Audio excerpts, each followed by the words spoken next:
हमारे साथ अनुज जुड़ चुके हैं। अनुज, हम कल भी इस लेवल का इंतजार कर रहे थे और फाइनली वो हमने नंबर यहाँ पर बहुत इजीली आज निकलते हुए देखा है। कहाँ कहाँ से सपोर्ट आ रहा है, क्योंकि मेटल्स है, फार्मा है, आईटी काफी हद तक यहाँ पर सपोर्टिव था, लेकिन आप बिल्कुल। किन सेक्टर्स को देख रहे हैं और कहाँ से सपोर्ट है? देखिए मनीषा, होता क्या है कि कल पूरे शो में मैं आपकी वेट करता रहा कि ऑल टाइम हाई हिट होगा। वो नहीं हुआ। और आज सुबह मैं हर्षदा को ये बता रहा था कि मैं थोड़ा जल्दी निकल गया था मुझे, तो मैं कहा था कि आज शायद हम एक्सपेक्ट नहीं कर रहे हैं, तो आज ऑल टाइम हाई हिट हो जाएगा। जी। तो ये हो गया मार्केट में। ये चीजें ऐसी होती हैं, या तो गैप से निकलती हैं, जब आप उम्मीद छोड़ देते हैं तब निकलती हैं। देखिए मनीषा, एक चीज इसमें समझनी होगी कि सेक्टर्स कहाँ से सपोर्ट मिल रहा है, कहाँ से नहीं मिल रहा है, ये एक आई थिंक लेस इम्पोर्टेंट सवाल है। मोर इम्पोर्टेंट सवाल ये है कि ये मार्केट जो है ये क्या बता रहा है आपको। ये मार्केट आपको ये बता रहा है कि ये इस समय एक इंडिया की सबसे बड़ी बुल मार्केट है। आप देखिए, आज ग्लोबल मार्केट सारी की सारी थोड़ी डरी हुई है, सहमी हुई है कि एनवीडिया के नंबर आएंगे, पता नहीं क्या होगा। लेकिन हमारी मार्केट का कॉन्फिडेंस देखिए आप, इवेंट से पहले ही ऑल टाइम हाई पे जाने के लिए मार्केट तैयार है। और एक चीज जो आज एक क्लियर हुई, जो अगस्त में जब मनीषा मार्केट शुरुआत में बहुत तेजी से गिरी थी ग्लोबल मार्केट में, तब एक व्यू लिया गया था इस चैनल पर कि आप अगस्त में ही ऑल टाइम हाई देखेंगे। और मुझे इस चीज की खुशी है कि सीएनबीसी की आवाज के जो व्यूअर्स हैं उन्होंने इस पूरी तेजी में पार्टिसिपेट किया होगा। और ये मार्केट ब्रॉड बेस रही है। देखिए, आज 10वां दिन है तेजी का। 10 के 10 दिन मार्केट को नई लीडरशिप मिली है। आज ऑब्वियसली आईटी से लीडरशिप मिली है, और आईटी सबसे स्ट्रांग पॉकेट रही भी है वैसे भी। लेकिन उसके अलावा भी मार्केट को कहीं ना कहीं से लीडरशिप मिलती जा रही है। प्लस एक और चीज देखिए इस मार्केट में, ये मार्केट जो है अब तक सिर्फ रिटेल के पैसे से चल रहा था, लेकिन अब इस मार्केट ने सेंस किया है कि जो एफआईआईज अब तक मिसिंग थे वो आ गए हैं वापस इस मार्केट में। और पिछले 4-5 दिन से एफआईआईज की काफी बड़ी बाइंग फोर्स रही है। और अगर एफआईआईज और डीआईएस दोनों बाय साइड पर आ गए तो मार्केट और भी ऊपर के लेवल दिखा सकता है। इनफैक्ट मनीषा, मैंने तो एक टारगेट ऑलरेडी सेट कर दिया है इस साल के लिए, 27272 का, जो एक पैलिंड्रोमिक नंबर है, वो हमने डिस्कस किया था। लेकिन मेन चीज ये है कि यहाँ पर इंडिया ग्रोथ स्टोरी पर आपको कॉन्फिडेंस रखना है, बने रहना है, और करेक्शंस में घबराना नहीं है। करेक्शंस आएंगी, वो अपॉर्चुनिटीज होंगी ऐड करने की। हाँ देखिए, बीच बीच में ये जरूर होगा कि आपको अपने पोर्टफोलियो को एक बार रीलुक करना होगा। थोड़े से महंगे स्टॉक्स, उनमें से शायद थोड़ा सा बाहर निकलने की कोशिश करनी होगी। लेकिन मेन चीज ये है कि स्टे इन्वेस्टेड, और बड़ा ट्रेंड जो है वो पॉजिटिविटी का है, तो बड़े ट्रेंड के साथ बने रहे, उस बड़े ट्रेंड को छोड़े नहीं, ये जब तक मार्केट आपको खुद ना बाहर निकाल दे। और एक ट्रेडिंग स्टॉप लॉस के साथ इस मार्केट में अभी भी लॉन्ग्स में बने रहे। हम्म। अनुज, जैसे आपने पहले भी कहा था और लगातार हम चैनल पे आपको सुनते भी रहे हैं, आपने कहा था अगस्त में यहाँ पर ऑल टाइम हाइज बनेगा, जो आज हमने बनता हुआ देखा भी है, जस्ट इन टाइम एक्चुअली। अब क्योंकि आप 27272 का लेवल यहाँ पर दे रहे हैं, अगर हम अगस्त के महीने यूजली देखें तो क्या हमेशा ऐसी तेजी होती है, या फिर जैसे आपने कहा रिटेल के साथ साथ एफआईआईज भी आए हैं, क्या ये ट्रेंड आप आगे भी जारी देखते हैं? आपको लगता है सितंबर अक्टूबर अंटिल दिवाली यहाँ पर बाजार तेजी में रहेगा? मनीषा देखिए, बिल्कुल बहुत सही बात की आपने। मार्केट में एक चीज होती है कि नॉर्मली अगर फर्स्ट हाफ ट्रेंडिंग होता है तो सेकंड हाफ में ट्रेंड और मजबूत होता है। तो अब अगस्त अगर स्ट्रांग है तो मेरा जो 27272 का व्यू है, मैं इसी साल लेके चल रहा हूँ। मेरा ये मानना है कि एक मार्केट में अब ये बिफोर द टाइम फेड का पहला रेट कट आता है, मार्केट में और 500-600 पॉइंट की रैली निफ्टी में हो चुकी होगी।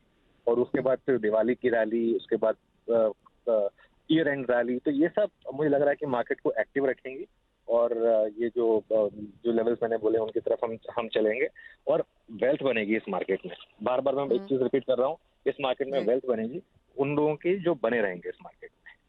एब्सोल्युटली, अगर आप आवाज़ देखते रह रहे हैं तो क्लियरली आपने यहाँ पर अपना मुनाफा कमाया ही है। इन्वेस्टमेंट और वेल्थ यहाँ पर लगातार बनती रहेगी। अनुज, आपने कहा सेक्टोरल शायद इतने इंपॉर्टेंट नहीं है, लेकिन आईटी से जो सपोर्ट है, क्या राय देंगे हमारे दर्शकों को? सेक्टोरल यहाँ पर इन्वेस्टमेंट करनी चाहिए या ओवरऑल मार्केट व्यू लेकर चलना चाहिए? देखिए मनीषा, आईटी पर तो व्यू यही रहा है कि इस समय मार्केट में सबसे बड़ा सेक्टर आईटी है। उसका सिंपल हम्म। कारण ये है कि अब मार्केट बेट करेगा फेड रेट कट पर। और फेड रेट कट पर बेट करने का मतलब है आईटी स्टॉक में वापस वही वैल्यूएशन आएंगी जो 2021 और 22 की पीक में हमने आईटी में देखी थी। उसके बाद इनमें काफी हमने एक कोलैप्स देखा था। और अब क्योंकि यूएस इकोनॉमी भी अच्छा कर रही है, रिसेशन का भी रिस्क वहां पर खत्म हो रहा है, प्लस रेट कट मिलेंगे, तो आईटी के तो जैसे कहते हैं ना, पांचों उंगलियां घी में है।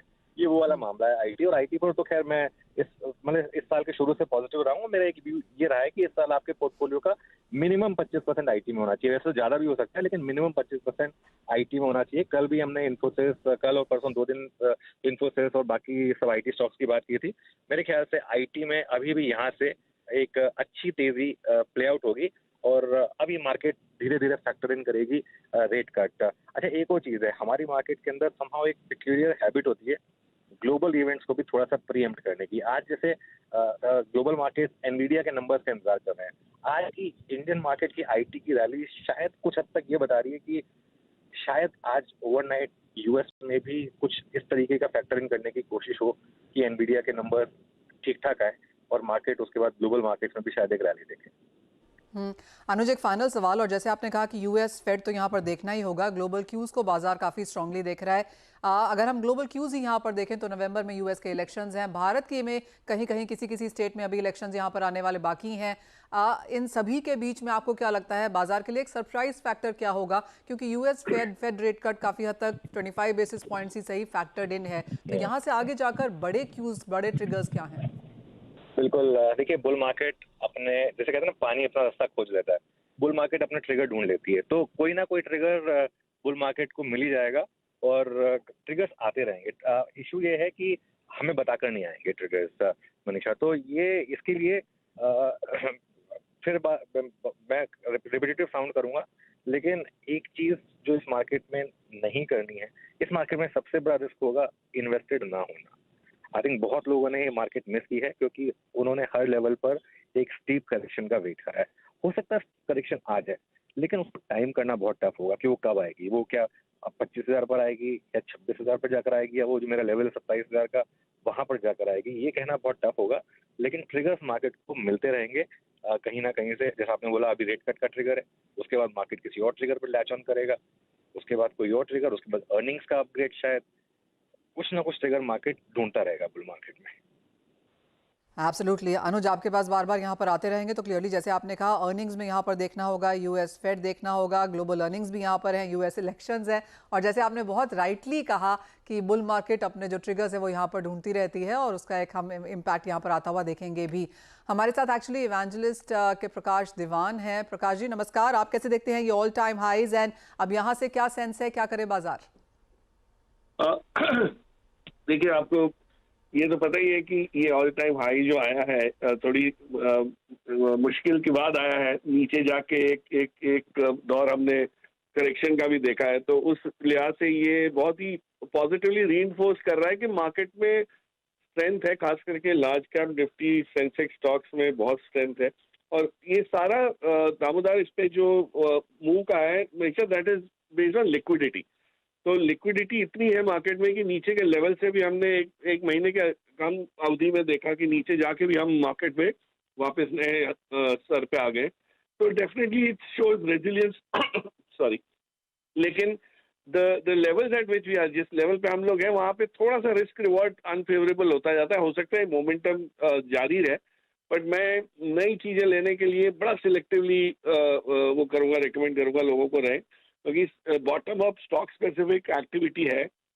ये सेंसेक्स या निफ्टी की चाल से थोड़े से वो ना हो जाए, बहकावे में ना आ जाए कि और भी बाइंग करते रहे। You have to be very stock specific, but yes ये लिक्विडिटी ड्रिवन है और मार्केट में रेजिलियंस बहुत दिखाई है। Okay Prakash, good morning. तो फिर एक्सक्यूज मी, कौन से स्टॉक्स अगर इंडेक्स की बात करें आपको लग रहा है कि यहाँ से भी लीडरशिप ले सकते हैं?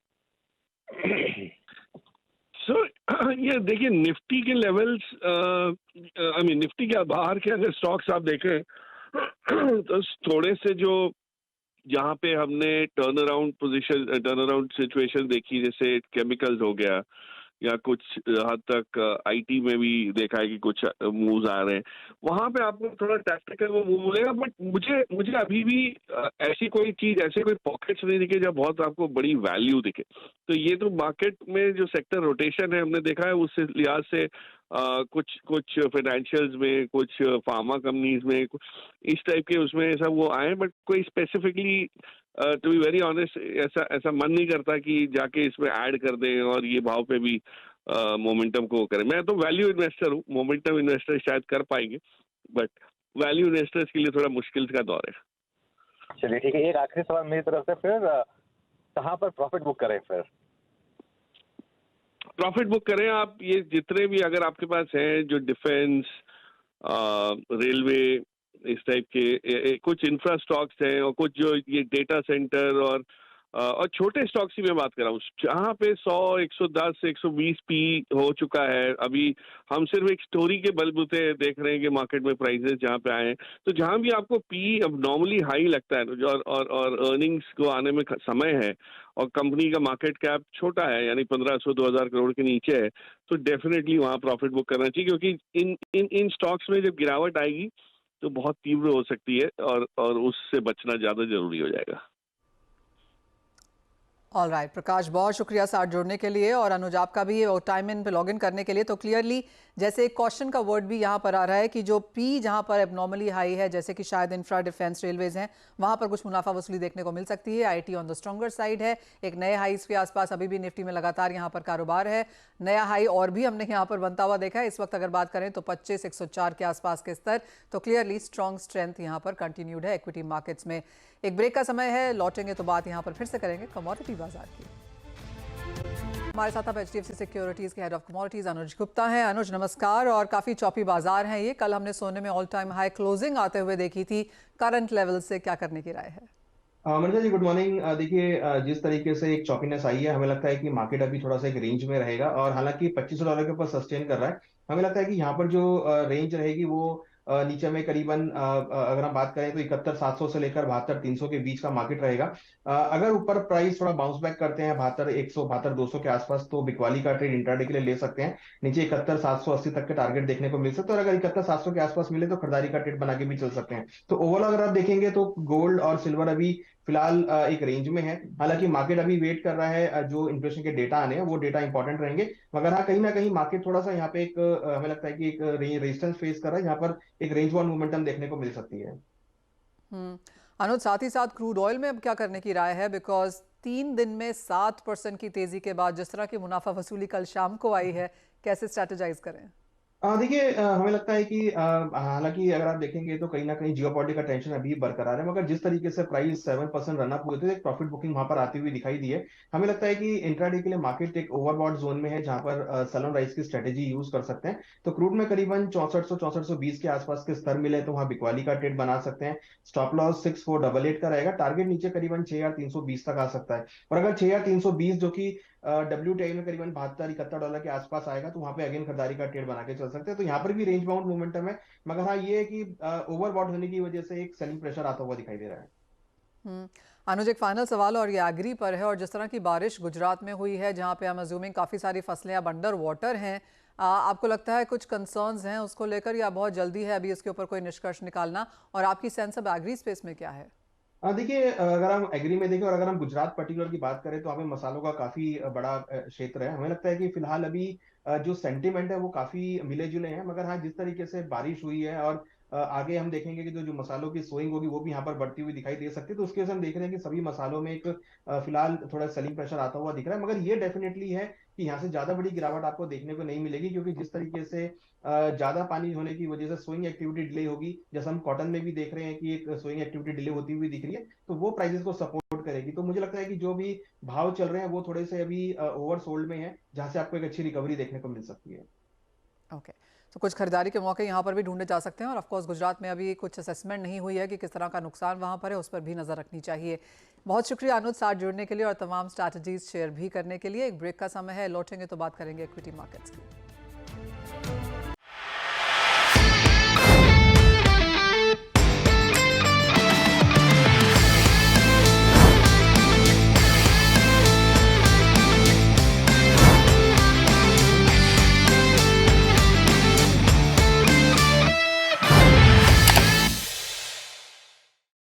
बता दें कि मनी कंट्रोल पर दिए गए विचार एक्सपर्ट्स के अपने निजी विचार होते हैं। वेबसाइट या मैनेजमेंट इसके लिए उत्तरदायी नहीं है।